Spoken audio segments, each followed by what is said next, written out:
Hola, ¿qué tal? Bienvenidos a este video. En esta ocasión vamos a hablar acerca de las ondas mecánicas y electromagnéticas. Así que esperemos que aprendan algo, que tengan un excelente día y vamos a ver el video. Para empezar vamos a definir qué es una onda. En física se conoce como onda a la propagación de energía, y más no de masa, en el espacio debido a la perturbación de alguna de sus propiedades físicas, como pueden ser la densidad, la presión, el campo eléctrico o campo magnético, y este fenómeno puede darse en un espacio vacío o en uno que contenga materia, como puede ser aire, agua, tierra, etc. Aquí hay que hacer una aclaración. Las ondas jamás se van a propagar en forma de materia, sino que la materia puede generar esa propagación de esas ondas, pero ellas son energía, ¿de acuerdo? Y tú has visto este fenómeno de las ondas, por ejemplo, cuando arrojas una piedra a un estanque, a un lago, tú ves un fenómeno parecido a lo que está sucediendo en la imagen del lado derecho de tu pantalla. Ves cómo la piedra golpea el agua e inmediatamente después a su alrededor se comienzan a formar ondas producto de esa perturbación de esa piedra que tiene masa sobre la superficie del agua. ¿Sí? El impacto de la piedra crea esa perturbación en el agua y tú observas cómo es que esas ondas se van alejando del lugar donde se ejerció esa fuerza. Existen varios tipos de ondas. Las primeras de ellas que nosotros vamos a mencionar son las ondas mecánicas. Y estas ondas precisan de un medio elástico, como puede ser un medio líquido, gaseoso o sólido. Y ese medio tiene que tener condiciones determinadas de temperatura y presión para propagarse efectivamente. Por ejemplo, las ondas sonoras, ¿sí? Las ondas de sonido que se propagan por el aire o por el agua. Si tú te fijas aquí a la izquierda de tu pantalla, puedes ver la representación de un cohete, de los que son lanzados cuando hay fiestas en los barrios, en las colonias. Y tú puedes observar cómo ese cohete, a medida que va subiendo, se acerca al momento en el cual va a explotar. Y al momento de explotar va a generar ondas de sonido, ya que dependiendo de la distancia a la que tú te encuentres, va a ser el tiempo que ese sonido va a tardar en llegar a tus oídos. Y si hay una persona que está más lejos que tú, a esa persona va a tardar más el sonido en llegar a los oídos de esa persona que a los tuyos. Incluso podrían medir el tiempo y aunque la diferencia sea mínima, sí va a existir. Esto significa entonces que el sonido se propaga por medio de ondas a través del aire, y entonces eso quiere decir que el sonido es una onda de este tipo, una onda mecánica. Otro tipo de ondas muy importantes que todos los días conviven con nosotros son las ondas electromagnéticas.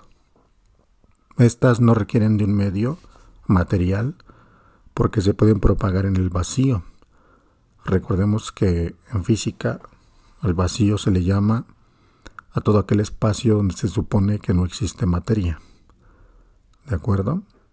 Y algo que, por ejemplo, se puede propagar en el vacío es la luz. Tú observas aquí en la imagen de la derecha la representación del sol y las líneas que se van alejando de él serían una representación de las ondas de luz. Gracias a que la luz se puede propagar en el vacío, todos los días la luz de nuestra estrella, de nuestro sol, alumbra nuestro planeta, y gracias a eso es que existe el fenómeno del día y la noche en la Tierra. Si no existiera este método físico de propagación de ondas electromagnéticas en el vacío, nosotros no podríamos tener luz, por causa del sol, porque no habría manera de que la luz llegara a nosotros. Ahora, para seguir hablando de la luz, ya que es muy importante, vamos aquí a mencionar que la luz es a la vez onda y partícula. Hay numerosos experimentos que se han hecho a lo largo de los años que demuestran estas dos cualidades de la luz, donde esta misma puede ser fotones, que son ondas, y a su vez son partículas, dependiendo del aparato con que se mida. Y nosotros podemos observar aquí a la imagen de la izquierda la representación de la luz como onda y como partícula, y vemos cómo se desplaza a la misma velocidad. Más adelante veremos, por cierto, cuál es la velocidad de la luz en diferentes medios, incluyendo el vacío. Pero aquí podemos ver representados por medio de una línea en forma de ondas, la luz como onda, valga la redundancia, y por medio de puntos que se van alejando, la representación de la luz como partícula. Ahora, ¿qué es una partícula? Pues esta es todo aquello que tú puedes cuantificar y que en teoría puedes agarrar o tocar. En la imagen de la derecha está la representación de diferentes partículas, y aunque se mueven a exceso de velocidad, en teoría tú las podrías tocar, contar, etc. ¿Sí? Así que las partículas de la materia, en teoría, podríamos cuantificarlas, y por lo tanto las partículas de la luz, ¿sí?, al ser fotones, los fotones sería esta su representación, una especie de partículas que se desplazan por el espacio e incluso en el vacío, y en teoría esas partículas, esos fotones, tú podrías cuantificarlos, tocarlos, etcétera, manipularlos. Ahora, las ondas son un poco diferentes a las partículas, ya que la onda es capaz de atravesar de un lugar a otro y no lo puedes agarrar, ¿sí? A diferencia de los fotones sí los podías tú, en teoría, agarrar, manipular. Las ondas no. Y además las ondas pueden atravesar de un medio material a otro medio material. Si tú observas aquí a la imagen de la izquierda, puedes ver la representación de una onda atravesando o pasando de un medio a otro. Así que una pared sólida es atravesada por esta misma onda pasando de un medio a otro. Podría ser que viniera en el aire, y esa pared sólida podría ser, no sé, de concreto o de algún metal, y sin embargo la atravesaría. Ahora, esto que está aquí es muy importante. Este espectro electromagnético es la representación de todos los tipos de ondas que existen. Así que aquí es importante que pongas mucha atención. El espectro electromagnético es el conjunto de longitudes de onda de todas las radiaciones electromagnéticas que existen en el universo, por lo menos conocidas hasta el momento. Primero a la izquierda podemos ver las ondas de radio. Por cierto que son ondas bastante grandes, bastante largas. Por eso cuando hay desastres, siempre nos dicen que tengamos un radio a la mano de pilas, porque esas ondas de radio son bastante fáciles de enviar, así que si tuviéramos que escuchar alguna programación, sería bastante sencillo tener un radio y poder escuchar lo que sea que nos tengan que decir en ese momento en algún programa, en algún noticiero, etc. Así que las ondas de radio podría decirse que son las más fáciles de generarse. Después siguen las ondas que se ven, por ejemplo, en los hornos de microondas, que seguramente tú has utilizado para hacer palomitas o para calentar alimentos. Después siguen las ondas del infrarrojo. Estas ondas las utilizan, por ejemplo, En algunos controles, ¿sí? Por ejemplo, la televisión tiene infrarrojo para cambiar de canal, y también se llegan a utilizar, por ejemplo, en el ejército, en algunos visores para poder ver de noche. Gracias al infrarrojo pueden ver en la visión de calor, por ejemplo. Luego sigue el espectro de la luz visible, que se llama así porque es el rango que puede ver el ojo humano, ¿sí? La mayoría de nuestras lámparas, de nuestros aparatos, envían luz en ese espectro. Luego siguen los rayos ultravioleta, que en exceso son dañinos para la piel, por ejemplo, pueden llegar a causar hasta cáncer o algunas otras enfermedades. Por eso, cuando vas a la playa o a algún lugar donde el sol es muy intenso, se recomienda que te pongas una sustancia que se llama bloqueador. Y de hecho hay de numeraciones, una de 50 FPS es bastante buena. Luego siguen los rayos X, que también tú los conoces y nosotros los hemos utilizado para sacar radiografías, por ejemplo, ¿sí?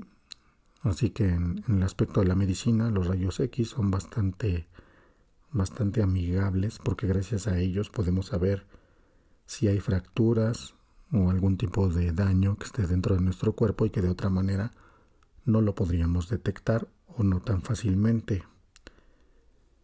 Y por último siguen los rayos gamma, los cuales, por cierto, son bastante dañinos para la materia orgánica, o sea, para los seres vivos. Y tú los conoces o has escuchado de ellos porque se supone que Hulk, el monstruo verde de los Avengers, se supone que gracias a esa radiación puede tener la habilidad de transformarse este personaje. Ahora, aquí podemos observar igual el espectro electromagnético, pero con algunos ejemplos, ¿sí? Podemos ver a la izquierda igual las ondas de radio y en donde se pueden representar, o el tamaño de las ondas también. Por ejemplo, las ondas de radio son tan grandes como los edificios, por ejemplo. Las microondas, como las que usamos en los hornos para hacer palomitas, son aproximadamente el tamaño de los seres humanos. Luego vienen las ondas del infrarrojo, que ya son tan pequeñas como la punta de una aguja. Luego ya vienen las ondas de la luz visible, que ya son bastante pequeñas, como algunas bacterias apenas tendrían el tamaño. Luego siguen las ondas del espectro ultravioleta, que ya son del tamaño de las moléculas. Luego vienen las ondas de los rayos X, que serían apenas del tamaño de los átomos, o sea, bastante pequeñas. Y por último vendrían la representación de las ondas de los rayos gamma, que serían tan pequeñas como el núcleo atómico, y el núcleo atómico sería muy pequeñito, bastante pequeño. Y si te fijas abajo, dice temperatura de los objetos en los cuales la radiación con esta longitud de onda es la más intensa, ¿de acuerdo? Y si tú te fijas, ese termómetro que está en la parte de abajo va del color negro al color azul, y llegando al color azul la temperatura es muy elevada. Eso quiere decir que para que nosotros pudiéramos ver muchísima radiación gamma, por ejemplo, ese objeto, esa sustancia tendría que tener una temperatura demasiado elevada. En cambio, las ondas de radio, sí, que sería lo opuesto, pueden existir o podrían observarse a temperaturas muy bajas. Ahora, un ion se define como un átomo o molécula que no es neutra desde un punto de vista eléctrico. Generalmente los iones se pueden entender como una sustancia que pierde o gana electrones en comparación con un estado neutro de partida. Tú observas aquí a la derecha la imagen de un átomo cuyos electrones están girando y cuyo núcleo está representado de color rojo. Y de repente, si tú observas a la derecha, se ve como aparentemente de la nada, que eso no sucede así, pero bueno, aquí lo representamos así. Aparentemente de la nada llega otro electrón y se incorpora a este átomo y empieza a girar en las órbitas junto con los otros electrones. En este caso, este se convertiría en un ion, porque como aquí lo dice, está ganando un electrón. Y un ion es todo aquel átomo que gana o pierde electrones. Así que este átomo, al estar ganando un electrón, se convertiría automáticamente en un ion. ¿Por qué fue importante mencionar lo de los iones? Porque existen dos tipos de radiación que tienen que ver con el espectro electromagnético que acabamos de mencionar hace rato. La primera de esos dos tipos de radiaciones se llama radiación no ionizante. Esta puede agregar energía a las moléculas y aumentar su temperatura. Por ejemplo, los infrarrojos y las microondas producen este efecto y son la base de electrodomésticos como hornos, estufas y hornos de microondas. Y tú ves aquí a la izquierda la representación de cómo las ondas de un horno de microondas, al radiar un pequeño maíz de maíz palomero, valga la redundancia, se convierte, después de agregarle cierta energía a ese pequeño grano de maíz, en palomita, ¿sí? Así que aquí se cumple lo que dice en este texto.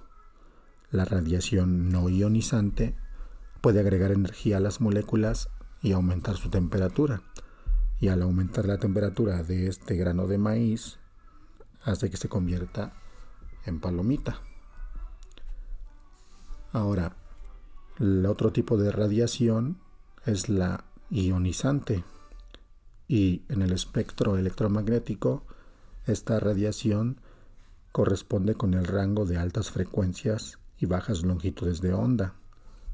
Generalmente se habla de radiación ionizante a partir de los rayos ultravioleta, los rayos X y los rayos gamma, que por cierto, esos tres tipos de radiación son bastante dañinas para la materia orgánica. Y en la imagen de la izquierda tú te das cuenta, tú te fijas que hay una representación de los rayos X.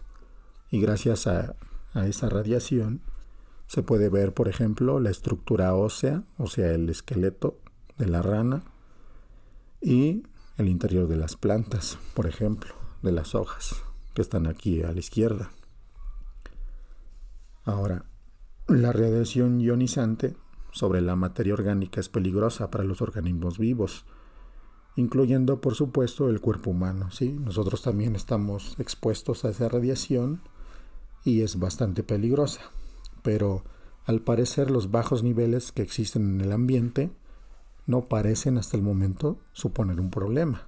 Hasta el momento pareciera que no, pero quién sabe si en el futuro la medicina descubra que por causa de esta radiación nazcan enfermedades nuevas o tengamos que inventar algo para protegernos de ellas, pero hasta el momento pareciera que todo está bastante controlado, por llamarle de alguna manera. Y por último, lo que vemos aquí es bastante importante. Este dibujo es la representación de lo que hemos venido hablando en todo este video, de las ondas. Y las ondas se componen de varias partes.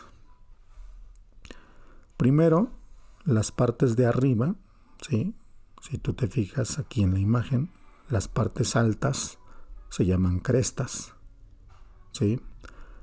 Su opuesto, o sea, las partes bajas de las ondas, se llaman valles. Y el punto donde se cruza, ¿sí?, o donde termina un valle y comienza una cresta, se llamaría nodo. Además, ese punto es donde está la línea azul en esta imagen, También se le llama línea de equilibrio, nada más que esta imagen no tiene puesto el nombre, pero la línea azul, donde están los nodos, se llama línea de equilibrio. Ahora, el tiempo que tarda en pasar, en moverse, lo que sería la cresta y el valle, se llama periodo y se representa con la letra T mayúscula. Tú lo ves aquí en la parte izquierda abajo, ¿sí? El tiempo que tarde en pasar una cresta y un valle, o mejor dicho, cuántas crestas y valles pasen por segundo, eso sería el periodo. La longitud de onda sería la distancia que existe entre dos crestas, o también puede ser entre dos valles, es lo mismo, nada más que la diferencia es que se mediría en la parte de abajo de la onda, pero aquí está representado con las crestas, ¿sí? Longitud de onda, distancia que existe entre dos crestas de una onda, o también puede ser entre dos valles. Y por último, la amplitud de onda sería qué tan ancha es la onda de la línea de equilibrio hacia arriba, o de la línea de equilibrio hacia abajo también se podría medir. ¿De acuerdo? Esta imagen es muy importante, sería ideal que la copiaran en su cuaderno y que pusieran las partes de la onda para que así se vayan haciendo la idea de que todo esto que hemos hablado hasta el momento, aunque parezca que no, tiene que ver con lo que hacemos y con lo que utilizamos todos los días, sobre todo por causa de lo que tiene que ver con la radiación y todos los aparatos que todos los días ustedes y yo ocupamos. Bien, pues hasta aquí le dejamos. Muy buen trabajo hasta aquí.